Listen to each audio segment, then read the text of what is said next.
En el corazón laberíntico de los canales de Xochimilco, al sur de la vasta Ciudad de México, existe un lugar que susurra historias al viento, un rincón donde la inocencia perdida y la devoción solitaria tejieron una realidad más extraña que cualquier ficción. No es una isla de tesoros ni de exóticas flores, aunque Xochimilco es famoso por sus jardines flotantes. Esta es la isla de las muñecas, un santuario macabro y conmovedor, nacido de la tragedia y la obsesión. La historia comienza a mediados del siglo XX, con un hombre llamado Julián Santana Barrera. Don Julián no era un ermitaño por elección inicial, sino un hombre sencillo, un campesino que cultivaba sus chinampas, esas islas artificiales que son el alma de Xochimilco. Pero un día, algo cambió su vida para siempre. Las aguas oscuras y tranquilas de los canales, que tantas veces le habían dado sustento, le presentaron una visión desgarradora.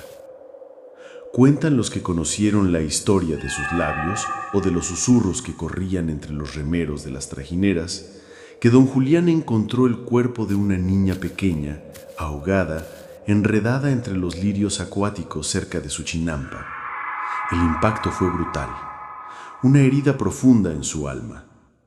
Poco después de este trágico hallazgo, o quizás simultáneamente, los detalles se pierden en la neblina del tiempo y el mito.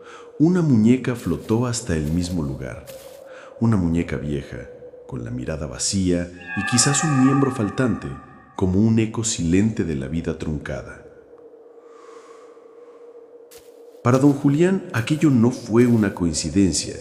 En su mente, atormentada por la imagen de la pequeña y la soledad de su entorno, la muñeca se convirtió en un símbolo. Creyó que era el espíritu de la niña o un objeto que ella había amado y que ahora buscaba consuelo. Sintió una responsabilidad abrumadora, una necesidad imperiosa de honrar su memoria y apaciguar lo que él percibía como un alma en pena. Así comenzó su singular misión. Colgó aquella primera muñeca de un árbol, como una ofrenda, como un guardián, pero una no fue suficiente.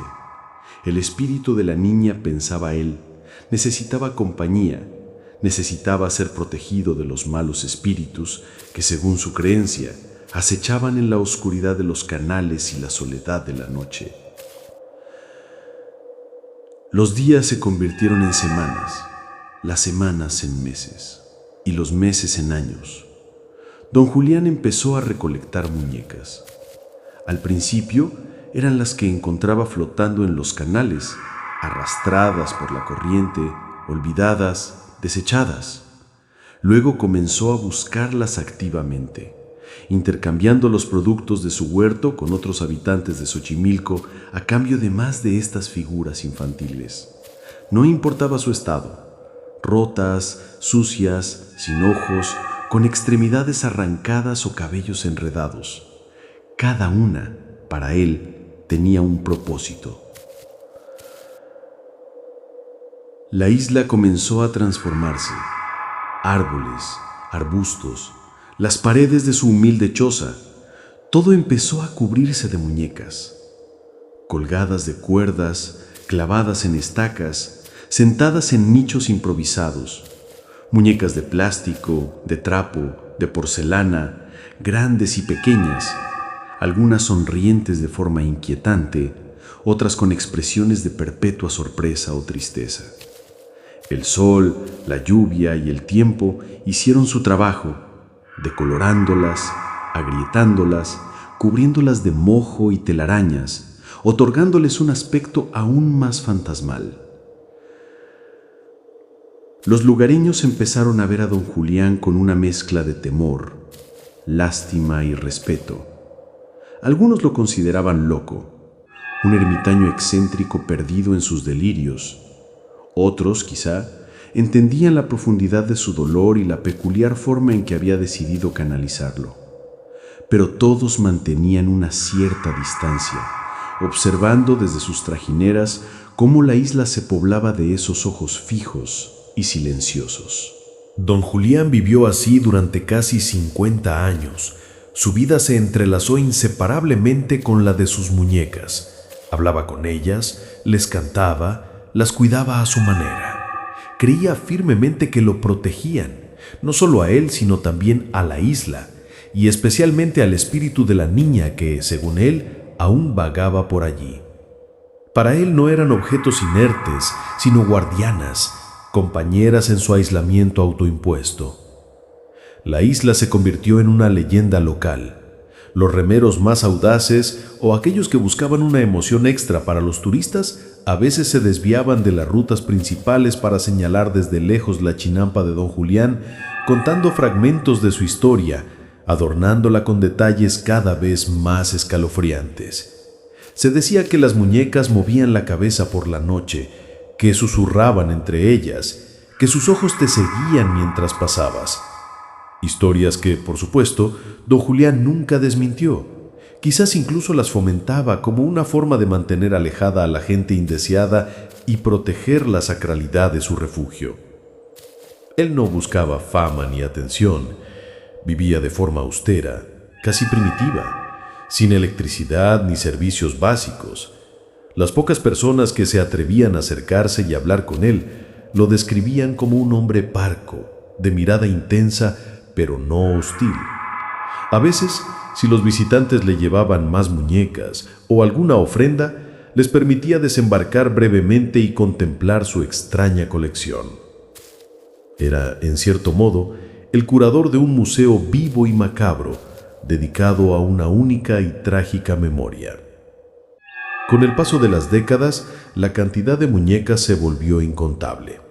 Miles de ellas, colgando como frutos extraños de los árboles, algunas con el plástico derretido por el sol, otras con el relleno expuesto, formando un paisaje que parecía sacado de una pesadilla infantil.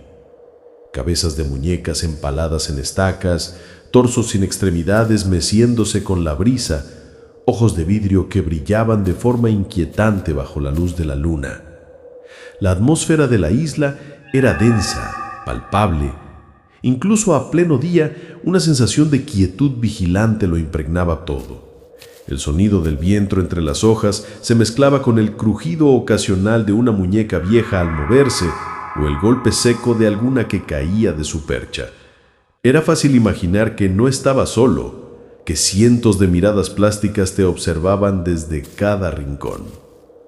Don Julián afirmaba que por las noches el espíritu de la niña jugaba con las muñecas. Decía escuchar sus risas, sus pasos, el murmullo de sus juegos.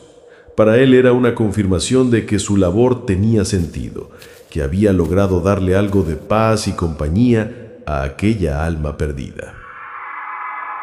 Su devoción era absoluta, imbrancable, una extraña forma de amor paternal surgida de la culpa y la compasión. Pero el ciclo de la vida, incluso en un lugar tan apartado del mundo convencional, sigue su curso. Don Julián envejecía, y con él su leyenda crecía. La isla de las muñecas ya no era solo un rumor local, sino un punto de interés para curiosos, investigadores de lo paranormal y amantes de lo bizarro de todo el mundo, aunque el acceso seguía siendo limitado y dependiente de la voluntad de su único habitante. El final de la historia de don Julián Santana Barrera es tan misterioso y trágico como su comienzo. En el año 2001, después de casi medio siglo dedicado a su singular santuario, don Julián fue encontrado muerto. La ironía del destino quiso que su cuerpo fuera hallado ahogado, exactamente en el mismo lugar donde, según contaba, había encontrado a la niña décadas atrás. Su sobrino, Anastasio Santana, quien a veces lo visitaba y lo ayudaba, fue quien lo descubrió. Contó que poco antes de su muerte, don Julián le había hablado de cómo una sirena del canal lo llamaba, intentando llevárselo a las profundidades. ¿Una premonición? ¿El delirio de un anciano? O quizás, en la cosmovisión de Xochimilco, una entidad real de las aguas que finalmente reclamaba a quien tanto tiempo había vivido a sus orillas? Nunca se sabrá con certeza. Algunos dicen que fue un infarto mientras pescaba, otros que simplemente resbaló y cayó. Con la muerte de don Julián, la isla de las muñecas no desapareció.